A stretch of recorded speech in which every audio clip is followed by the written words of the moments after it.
Jamais sans la grâce, une dévotion matinale qui vous connecte à la pensée de Dieu et vous donne la provision du ciel au quotidien. Bonjour chers amis, chers internautes, chers téléspectateurs, bienvenue dans cette toute première dévotion de cette semaine. Encore un don de notre Dieu, n'est-ce pas? Chaque jour que le Seigneur fait, Seigneur, c'est pour ça que nous venons ce matin avec un cœur rempli de reconnaissance parce que aujourd'hui, ça s'appelle le présent parce que c'est un cadeau venant de toi. Béni sois-tu au nom puissant de Jésus-Christ. Amen. Alors, chers amis, chers internautes, chers téléspectateurs, j'aimerais vous entretenir ce matin sur une réflexion avec laquelle je me suis réveillé aujourd'hui, et la réflexion, elle est celle-ci. Si l'eau et le savon que nous utilisons nous rendent propres, qu'est-ce qui salit alors les serviettes que nous utilisons? Suivez-moi ensemble dans cette réflexion. Peut-être certains l'ont fait avant moi, mais si l'eau et le savon que nous utilisons rendent vraiment propres, qu'est-ce qui salit alors les serviettes que nous utilisons? Et cette réflexion m'a amené quelque part au bout de moi-même. Quand je dis au bout de moi-même, c'est-à-dire au bout de la pensée naturelle, au bout de la pensée que même l'homme naturellement bien constitué peut faire. Et je réalise que, au fait, nous sommes dans quelque chose qui est plus grand que nous. Et cette chose fait appel à la spiritualité. La spiritualité dans le bon sens du terme, bien sûr. C'est-à-dire le divin.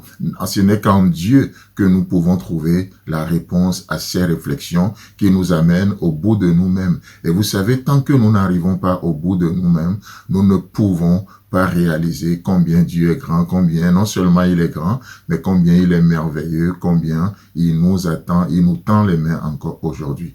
Et vous savez, au bout de cette réflexion, j'arrive à trouver la réponse dans un verset, dans 1 Jean chapitre 1, le verset 7. 1 Jean chapitre 1, le verset 7, la partie B nous déclare: le sang de Jésus-Christ, son Fils, nous purifie de tout péché. Amen. Et pour nous lire tout le verset, il est écrit: mais si nous marchons dans la lumière, comme il est lui-même dans la lumière, nous sommes mutuellement en communion.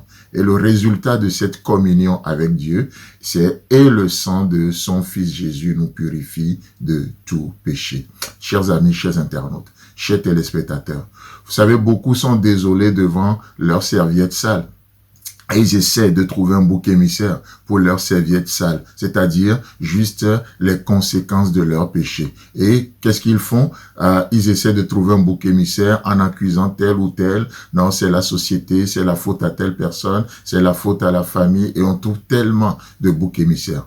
Mais laissez-moi vous dire que la réflexion ne doit pas juste nous amener à trouver un bouc émissaire pour vos serviettes sales aujourd'hui, mais c'est de vous approprier de la solution de Dieu. Et la solution de Dieu, encore une fois, comme on le voyait jusqu'à présent, encore une fois, la solution, c'est l'agneau de Dieu. L'agneau de Dieu. L'agneau de Dieu immolé. Vous voyez, cet agneau n'est pas juste donné pour que nous puissions le garder dans un cadre comme une photo pour décorer, pour orner notre vie. Non, mais c'est une nécessité. Cet agneau a été immolé. Pourquoi? Parce que il a un objectif. L'objectif, c'est que le sang doit être versé et ce sang nous purifie de tout péché. Alléluia. N'est-ce pas merveilleux de découvrir ce que notre Seigneur fait, de découvrir les méthodes de Dieu? Vous savez, il n'y a pas longtemps, je parlais avec un ami qui me disait, mais lui, pour s'approcher de Dieu, qu'est-ce qu'il fait? Selon sa religion, il faut se purifier, faire ce qu'ils appelaient l'ablution, c'est-à-dire se laver la tête, se laver les bras, les pieds, se laver certaines parties du corps. Et la question que je lui ai posée est simple. Après avoir lavé tous ces membres de ton corps, comment tu peux arriver à laver ton cœur?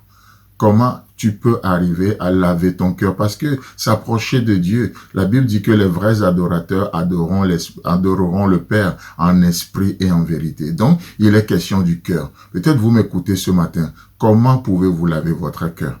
Vous savez, aucune eau ne peut le faire. Aucun savant ne peut le faire. La seule personne, la seule chose qui peut le faire, c'est le sang de Christ. Et Dieu nous a donné cette solution. D'ailleurs, c'est pour ça que dans Jean chapitre 14, le verset 6, la Bible déclare que la solution de Dieu pour se rapprocher de l'humanité ou pour que l'humanité puisse venir à lui, c'est Jésus. Il est dit, Jésus lui dit, je suis le chemin, la vérité et la vie. Nul ne vient au Père que par moi.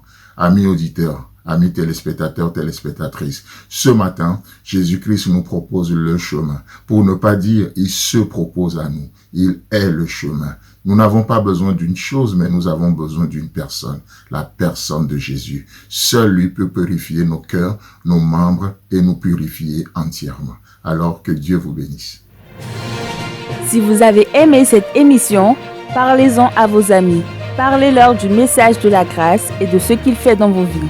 Pour un sujet de prière, une question ou pour devenir partenaire, contactez-nous au 00229 94 75 80 20.